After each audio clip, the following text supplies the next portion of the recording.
Good evening, this is RTD's English News. Tonight's major events are: the head of state received IGAD delegation.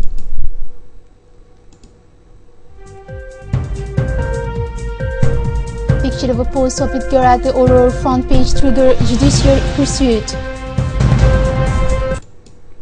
Those were the top stories. Thank you for joining us today. After the 30th IGAD anniversary reunion, the head of state, His Excellency Ismail Margele, has today received the current Secretary General of IGAD, Mahbouba Ali, who has introduced in its turn the former Secretary General of this institution. The main discussion on the agenda has been focused on the IGAD mission and the means to strengthen its primary objective.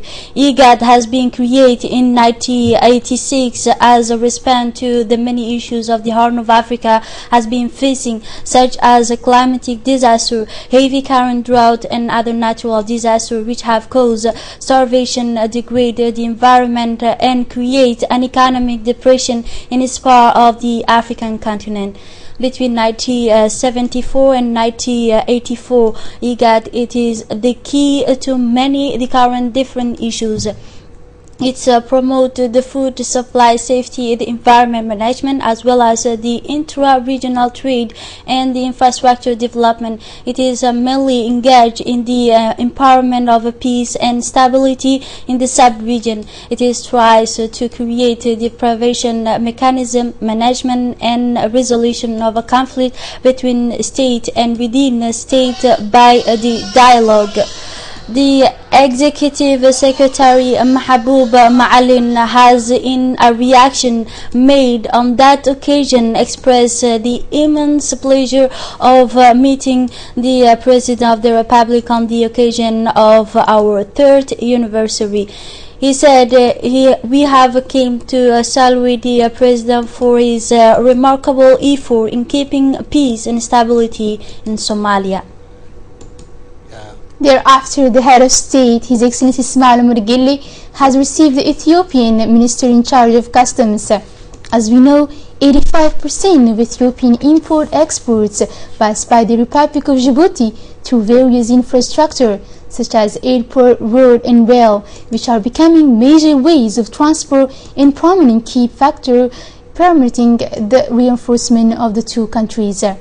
The Budget Minister Boda Ahmed Roble, the Minister of Foreign Affairs Mahmoud Ali Yusuf, the President of Port Authorities and Free Zones Abubakar Hadi, as well as the advisor to the President of the Republic, took part in the meeting. In a reaction made on this occasion, the Minister recalled the long relations existing between the two countries.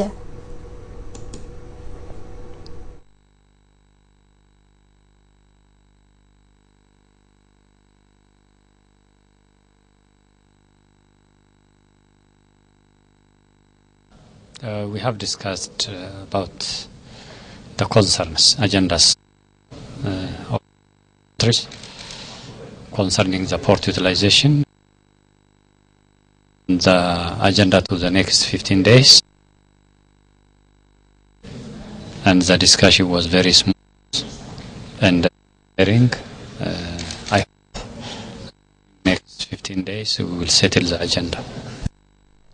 Indeed, after we have invited the prosecutor of the Republic of Djibouti, Mr. Maki Umar Abdul Qadir, into our newsroom of RTD, the latter has gave us his explanation on a picture of a post-opit child at the Aurora front page. The prosecutor said to begin, I must clarify before any to prosecute the perpetration of offense qualify as a press offensive. It is essential to communicate and to inform the public on the applicable rule and on the consequence of the violation of these rules. To those regard, the effect is the dissemination of the photo of a 7-year-old child who died during the incident of Balbala hit by a projectile. The photo has been put on a sale without the authorization of its parents. It's specified that the act has prohibit any publication without the authorization of the person concerned. The photo is a type fly herbory and its end by being disseminated in a journal of horror who put up for a sale to the public place.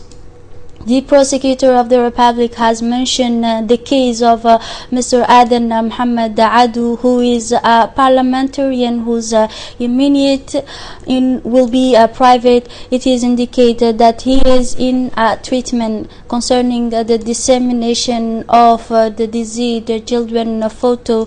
The prosecutor of the Republic, Mr. Maki Umar Abdul Qadir, made reference to the little Alan, a small child of 30 years old from Syrian who died of the case of Greece, whose photo has made to a tour of war. It does not cause prejudice to human dignity as indicated by the international legacy of human rights president.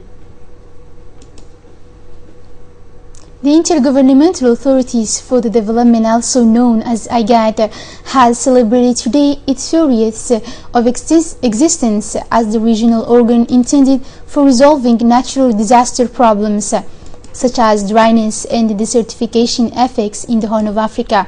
And to commemorate this anniversary, a roundtable has been organized in the Diplomatic Study Institute within the presence of 3 former executive secretaries. This meeting allowed participants to share their experiences and their point of view on the prospects and challenges in the matters of peace, security, economic development, and regional integration in the region. During the meeting, Minister of Foreign Affairs and International Cooperation Mahmoud Ali Yusuf, the Minister Delegate of the International Cooperation Ali Silay, the Minister of Women's Empowerment Hasna Barkha Dawood, as well as the ambassadors of neighboring countries assisted in this day.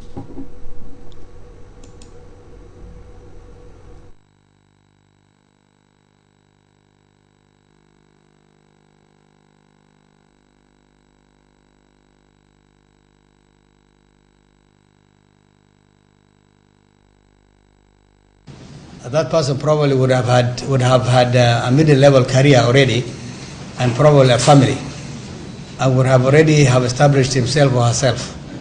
Similarly, I think as an organization, it's expected that we already have a family and we already have established ourselves. That's not for me to judge. It is up to the membership here of the entire region to judge for themselves whether that is so. But today we'll have a panel discussion where the host minister, who is also an expert in IGAD matters because he has been in IGAD all his life, having served for 15 years in the cabinet in Djibouti and being the focal ministry, his own experiences of the office of executive secretary, and then contributions from yourselves to be able to tell the entire world and definitely our region what we have done, what we need to do, what gear we need to engage, and what we need to prioritize. For this occasion, the Minister of Foreign Affairs and International Cooperation, Mr. Mahmoud Ali Yusuf, has expressed himself as the following. 30 years have passed since the inception of IGAD, our regional body, by our heads of state in 1986 in Djibouti. 30 years of ongoing struggle for peace and security in our region. 3 decades of valuable work for food security and environmental protection. All these years of commendable efforts aimed at creating a conducive environment for economic cooperation through an inclusive integration process. Indeed, our organization has been promoted in 2002 as a regional economic community, which is part and parcel of a continental design for the rise of our continent. At this point, let's have a quick look at the achievements of IGAD in the promotion of peace and security. We all know that the CPA in Sudan and the referendum for the independence of South Sudan remain a milestone for IGAD. Somalia and the establishment of the first and second interim governments in Djibouti, 2000, and in Naivasha, Kenya, in 2004, are the results of IGAD's collective efforts for the stabilization of Somalia. Besides, for more than 2 years, IGAD heads of states and governments have been deploying their utmost efforts to bring peace to South Sudan. For the sake of peace, IGAD established a number of mechanisms in order to work on war prevention and crisis resolution. The Popular Republic of China has presented a donation of 2 scanners vehicles to the Republic of Djibouti. The donation has been delivered by the Chinese embassy to the budget minister and is intended for the customs services. The 2 mobile scanners vehicles that are intended for the customs services will facilitate the customs work and will increase significantly the pace of their everyday work. The ceremony took place at the East Africa Holding Company's headquarters within the presence of the Budget Minister Mr. Bode Ahmed Roble and officials of his department, as well as the affairs in charge of the Chinese embassy. A document has been signed between the 2 parties. The responsible of the Chinese embassy affairs has declared that his country will be supporting the Djiboutian government through their relentless efforts in the process of development and prosperity.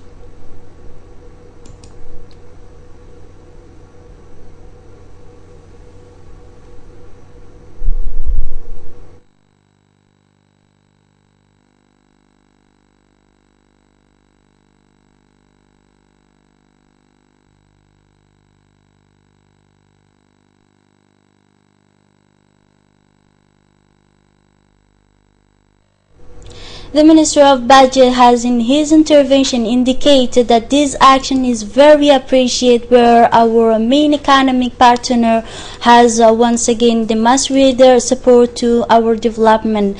The GRI project of infrastructure for railway and water supply, as well as the highway in the course of execution, are in a illustration speaking of itself. Today, the delivery of such equipment is very useful in international traffic, which is for the security of our territory, comes in the framework of strengthening the security of the country and of our port infrastructure at a time where the insecurity of illegal traffic is a permanent threat to the nation. Still on the same topic, the Minister of Budget, Mr. Bode Ahmed Roble, and officials of his department, as well as the responsible of the Chinese embassy affairs, went to view the vehicles. Let's recall that these vehicles will be quite helpful for the customs services in the everyday work. This donation comes in the framework of the cooperation between China and Djibouti, 2 countries that share strong relations of cooperation in many fields.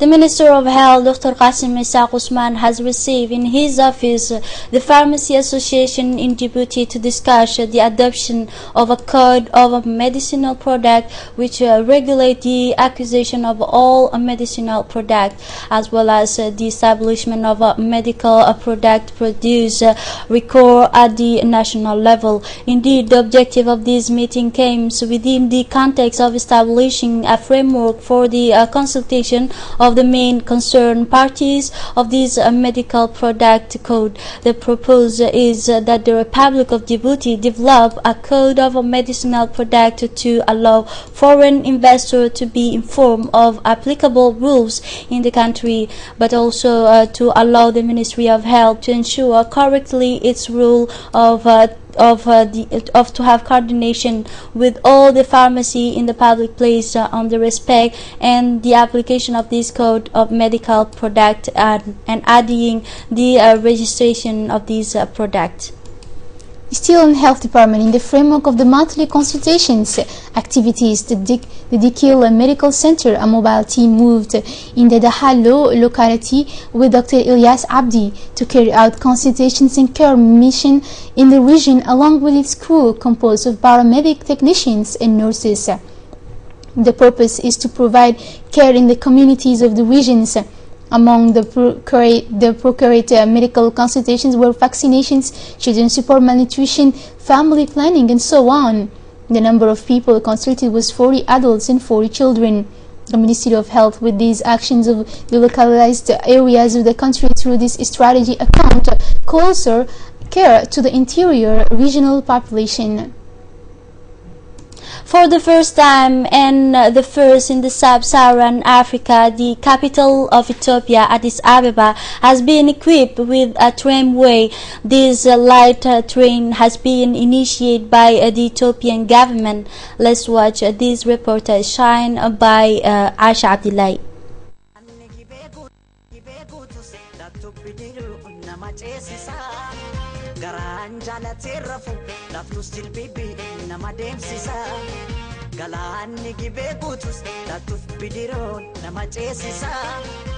The capital of Ethiopia, Addis Ababa, opened last September its first tramway line, the first in sub-Saharan Africa.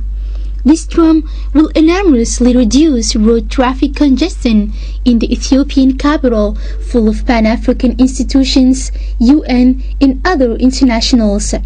Inaugurated by the Ethiopian Minister of Transport, this first light train on a distance of 34 kilometers connects the north to the south of the capital. It is capable of carrying approximately 60,000 passengers per day.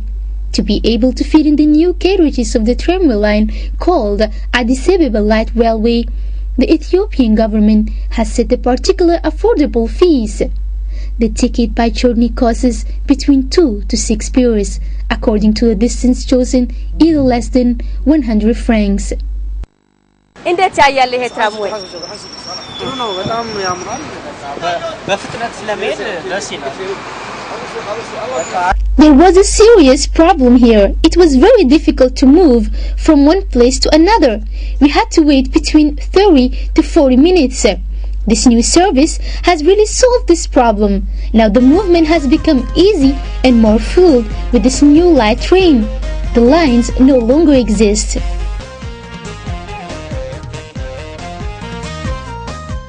The Ethiopian capital, Addis Ababa, with an economic growth, has been equipped with a tramway, a first of its kind in sub-Saharan Africa.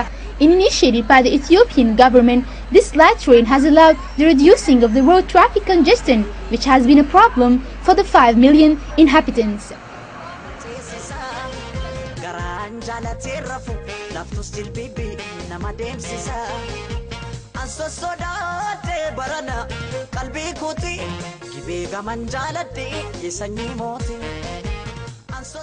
At the end of September last year, only the north-south line has been opened to the public, but the construction of a second section has seen the light in October, that is to say, its west axis. The Ethiopians were very proud of this achievement. The construction of these new infrastructures has thus allowed reducing traffic congestion in this capital, where around 5 million souls live. Having in mind that Addis Ababa knows sometimes electricity power cuts, the new tramway has its own electrical current, and a specific electrical network has been built to operate the tram independently.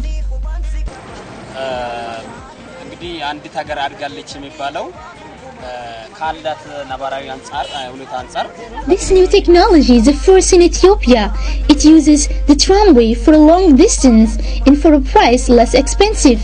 The population of the capital expresses truly satisfied with this initiative of the government. It gives us the hope that this progress will not stop there and will continue.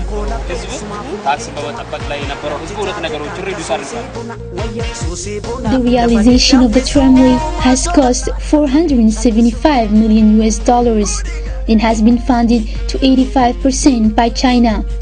Let's not forget that this light train has been designed by the China Railway Engineering Corporation Company. Moving on to the news outside the country. In Burundi, the UN High Commissioner for Human Rights, Zeid Ra'ad al-Hussein, warned Friday that deeply worrying new trends are emerging in Burundi, including cases of various violence by security forces and a sharp increase in enforced disappearance in torture cases. He also called for an urgent investigation into the events that took place in Bujumbura on 11-12 December. Saeed Mohammed for details. The United Nations says security forces in East African Union of Burundi have been gang raping women during search of homes. Burundi has a long history of ethnic conflict, a civil war which ended 10 years ago, pitting the country's Tutsi minority against rebel group from its Hutu majority. Rupert Colville is from the UN Human Rights Agency. The suggestion that an ethnic dimension is now starting to emerge is reinforced by one of the sexually abused women who said that her abusers told her she was paying the price for being a Tutsi. Another witness claimed that Tutsi were systematically killed while Hutu were spared. And in Murumvia neighborhood of Bujumbura, according to several different witnesses, the decision to arrest people was also reportedly largely made on an ethnic basis. There has been a surge of violence in Burundi since President Pierre Nkurunziza was sworn in for a third term in office in violation of a peace deal that helped end the civil war. Western power fears the unrest could spiral into a renewed ethnic conflict spilling over into neighboring countries. Attackers raided a luxury hotel in Burkina Faso overnight, opening fire and seizing hostage in an hours-long siege that ended with at least 23 people dead. Let's listen for more information. A siege at the splendid hotel in Burkina Faso's capital is over, with 126 hostages freed. Internal Affairs Minister Simon Compaoré has confirmed. The operation at the nearby Yibi hotel are also over. Security forces had been trying to establish whether or not some of the attackers are hiding there. At least 23 people have died. Of 18 different nationalities, 33 people are being treated in hospital, a government official from the West African nation has said. President Rochmar Christian Kabore has condemned the attack as cowardly and vile. 4 Islamist militants have been killed. A gendarme officer has confirmed. He said 2 women were among the attackers. Compaoré initially said 3 jihadis had been killed, an Arab, 2 black Africans, he added. The group Al-Qaeda in the Islamic Maghreb said its members had carried out the attack, making the claim before the incident was even over. A senior gendarme officer said the operation to retake the splendid hotel was slowed down when they discovered the upper floor had been rigged with explosives. The initial attack started at around 7:30 p.m. local time on Friday, when witnesses say at least 3 gunmen started firing in the air outside the hotel. After the gunmen stormed the hotel, shots could be heard coming from the inside the building. Security force arrived a short time later and engaged in what witnesses described as an intense exchange of gunfire with the attackers. The security force secured the perimeter of the hotel and then appeared to have become involved in a standoff with the attackers who had taken hostage inside the building. Loud explosions could be heard, which officials said were the result of a 2-car bomb. Authorities declared a curfew and the security force wait for the order to assault the hotel. At around 1 a.m. local time, a fire was seen in the lobby of the hotel. A short time later, the assault started. The first announcement of hostages released came at around about 4 a.m. local time. 30 people are freed at the point, according to a government minister. Many of the wounded civilians were taken to hospital, where they told staff that they had seen at least 20 people laying dead at the scene. And now on the European continent, Jean-Claude Juncker, the President of the European Commission, on Friday blamed arrogant refugees for the failure of his policy to rehouse tens of thousands of migrants across the continent. More with Saeed Mohammed. EU governments have failed to deliver on the promise they made to tackle Europe's refugees crisis. The head of the European Commission said on Friday, speaking at the news conference in Brussels. Jean-Claude Juncker said the body he leads should not be blamed for the apparent failure of a flagship relocation policy. It's not the Commission that has delivered, he said, but a number of member states have failed to fully deliver on what we need to do and what need to be done. More than 1 million migrants entered Europe in 2015, a large part of them fleeing conflict in Syria. In October, The EU government approved a plan to relocate 160,000 asylum seekers across the bloc amid tough opposition from Central and Eastern European members. But just 272 people have been moved to other countries so far. Juncker warned that Europe's reputation was at risk, saying that now we do appear as being the weakest part and the poorest part of the world. The former Luxembourg Premier comment came in a New Year address to reporters on Friday morning, which also focused on the EU's economy and Ukraine. And now in Asia, the opening ceremony of the Asian Infrastructure Investment Bank launched Saturday morning with the Chinese President Xi Jinping attendance. This is a historical moment, Xi Jinping said when addressing the ceremony held in a guest house in downtown Beijing. The International Development Bank was formally established in Beijing on December 27, 2015. The bank, headquartered in Beijing, now has 57 members. Chinese Finance Minister was elected as the first chairman of the IIB Council. The Jinping was elected the first IIB president. The opening of the IIB market is a milestone in the reform of a global economic governance system. The IIB will work together with multilateral development banks, including the World Bank and the Asian Development Bank, to facilitate Asian infrastructure construction and sustainable development, he said. This is it for this edition. Thank you for staying with us and have a great evening.